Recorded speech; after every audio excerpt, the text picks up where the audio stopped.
Hey guys, so today's video is going to be a review over the new Lorac Pro Contour Palette. I really haven't seen anybody doing a review over this. The only one I've seen do it is Casey Holmes, and I really wanted to do a review over this palette because I am absolutely in love with it. I think it's a fantastic palette. So I kind of want to go over the details of it and kind of show you a tutorial of how to use it. This is kind of what the packaging looks like. Obviously it's dirty because it's kind of that NARS packaging where it's that, I don't want to say rubber, it's just that kind of weird material that gets really dirty easily. So you open it up and you get this ginormous mirror, hey guys, and then you have your 6 shades. You have your highlight shades on top and then your contour shades on bottom. 2 highlight shades right here. You have a beige one and then a yellow banana one. Then you have, and this one's kind of unique, a shimmer highlight, and that one's a pretty big size. Then on the bottom you have the contour shades. You have a light one, a deep one, and then the medium contour. Now what I like the most about this palette is the fact that one, it has the shimmer highlight, which not a lot of palettes have. The ones, I know Anastasia supposedly has a shimmer highlight, but really it isn't shimmery at all. And then I like the fact that they make the medium one, which is probably more of the bronzing shade for most people, so much bigger than the other two, just because this is the one that's most likely going to get used. These are the 2 highlight shades. So this is the beige shade and this is the banana shade on top. And then, sorry, this is what the shimmer one looks on top. It's super subtle, but on the face, you can definitely see kind of the shimmer and the sparkle. It's really nice. I kind of dug my finger in there, whoops. And then for the contour shades, this is the light one and this is the deep one, and then this is the medium. So these two are much more contouring. This one I say is a pretty good bronzing shade for most people just because it's a little bit more terracotta orange compared to these ones. So this I got at Ulta, I want to say for 40-ish bucks. It just came out. It also comes with, when you get it, it comes with I have the box somewhere. It comes with like a tutorial pamphlet showing you how to highlight or contour, which I'm going to kind of go over. And then it comes with this brush. Now this brush I've actually been using to apply the shimmer highlight. I don't like it as much for the contouring just because to me it's a little bit too dense and it doesn't blend as well. But I really like it to apply the highlight just because it really packs it on there and makes it shimmer. So I'm going to show you guys how I've been using it. All I have right now is foundation. I didn't do any concealer or anything else yet.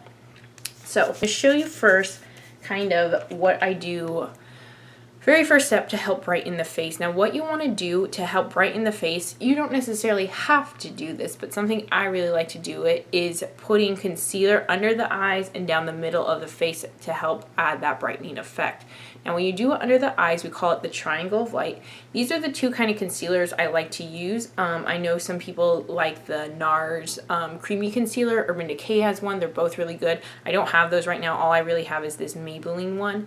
And this is in the number 15. And then I have one from Makeup Forever, the full coverage concealer.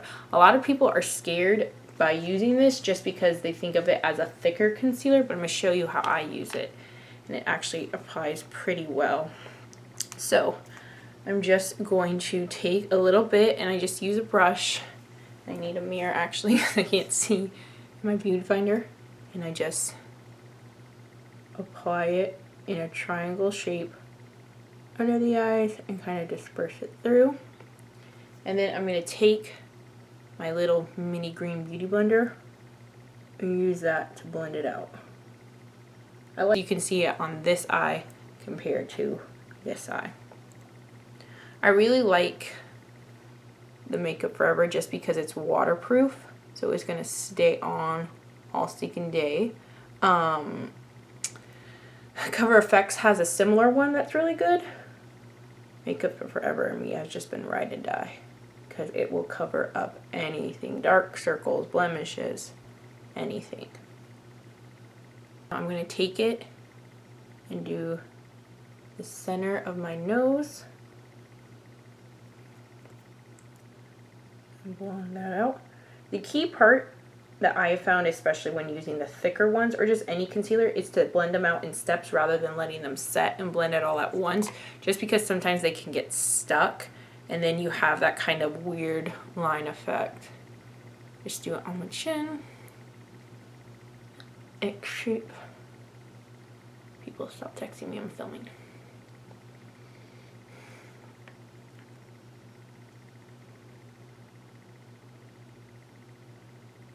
Then call this the chicken foot. Kind of do it in the center of the forehead. And this is because you're trying to bring, the whole point of highlighting, contouring is you're trying to bring all the attention to the center of the face, create that dimension, that depth, and that shadow. So I'm going to take, this is my kind of setting brush. It's just from Sephora. It's their small contour brush. I just use it to set. And what I'm going to do, because right now I'm kind of in between self-tanning, so I'm actually going to mix the beige and the banana shade together. And I'll do that under the eyes. And this is to kind of set the concealer.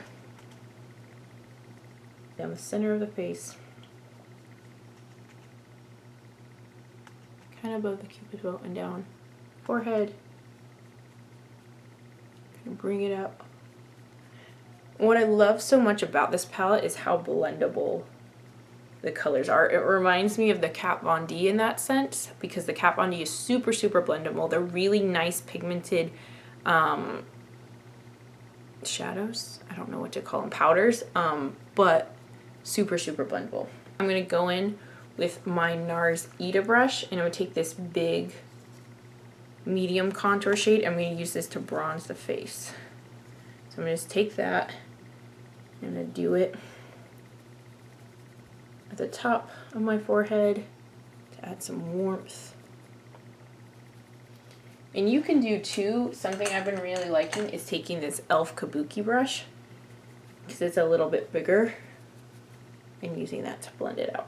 With the bronzer, you don't need to be as precise because you're trying to warm up more so than contour.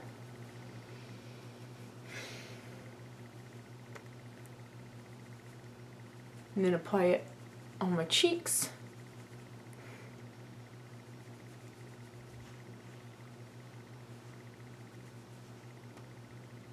And then on the jawline.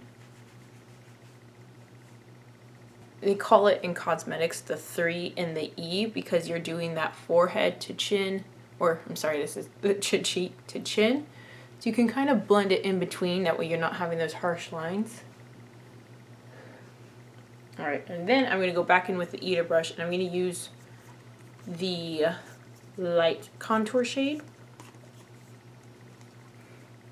And do this right here under the cheekbone. A lot of people think when you're doing contour you want to make that fish face and place it right there, but that often is too low, and you don't want to bring it so far down into here. You want to keep about 2 fingers width from here, that way you're not getting that marionette line. You want to feel where your cheekbone is and do it directly under that. So I bring it kind of back into the hairline. And then I take the Sephora Pro number 79 brush and use that to blend.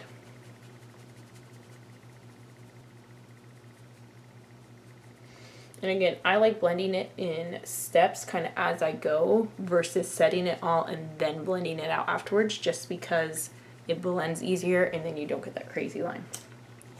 And I know a lot of people have said about this super deep shade that's a little bit hard to use because unless you're really deep in skin tone. But I actually like taking it and going just right up here in the darkest part. I don't bring it down anymore, but if I kind of want a little bit more with my contour, a little more dramatic, then I just blend it out right there on the hairline. That way you get that illusion from right here. You can kind of see it's darker right there, but you're not getting it all down there looking like a Snickers bar.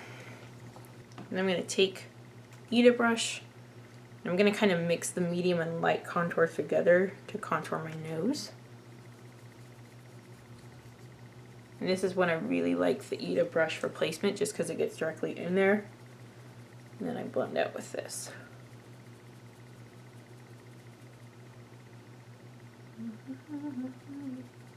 Can't see the one I do. Go back in with the contour shade, do right here on the temples, blend that bad boy out.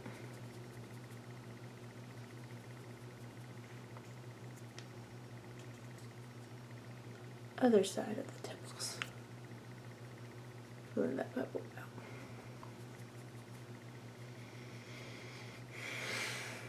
And then I'm going to do directly underneath the jawline right here.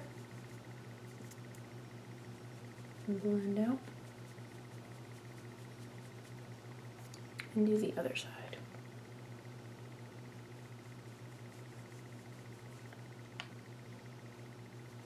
And blend, blend, blend, blend.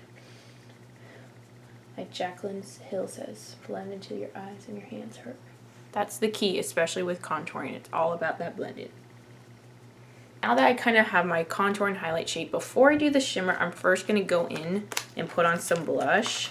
I actually got this in the mail last night. This is the NARS Blush In Madly, which I've been looking for forever. Everybody obsesses over it, and it's been sold out for forever. It's finally in stock. And when you're doing any blush, I just apply it directly above the contour and just under the highlight. Kind of think of it like Neapolitan ice cream. You have your chocolate, your strawberry, and your vanilla. And then I'm going to just take this kabuki brush and kind of blend it together so you don't get that harsh line. Alright, the next for the shimmering highlight, I'm going to take the Lorac Pro brush. And I'm just going to do that directly. And you don't necessarily have to use this brush. I just have been liking it for applying this. Just because it really kind of packs it in a bit. Gives a nice amount of shimmer. If you feel like it's too much, just go in with that blending brush again. That contour brush. And blend it out. You have it. It gives a nice kind of, I know it's a little hard to tell, this lighting's a little off, but it gives a pretty nice subtle glow. Nothing super crazy, but yeah, that's how I've been seriously loving this palette. It's been my go-to palette for the past like week or so, and I just wanted to kind of do a quick little review over it, talk about just what the different shades look like, and then how I like to apply it, kind of see it in action, how it looks. I definitely recommend this, probably even more so than the Kat Von D palette, just because I like the highlight shade so much better. Because what I loved about the Kat Von D palette was the contour and how blendable everything was, but I honestly think this is taking the cake as my favorite contour palette at the moment for powder. So yeah, that's really it. Thank you guys so much for watching. If you haven't subscribed, give this video a thumbs up to see more. Let me know in the comments below if you've used this palette, what kind of your favorite contour palettes have been. If you tried this one, if you haven't, what your thoughts, opinions, etc. are that. And yeah, I will talk to you guys in my very next video. Bye.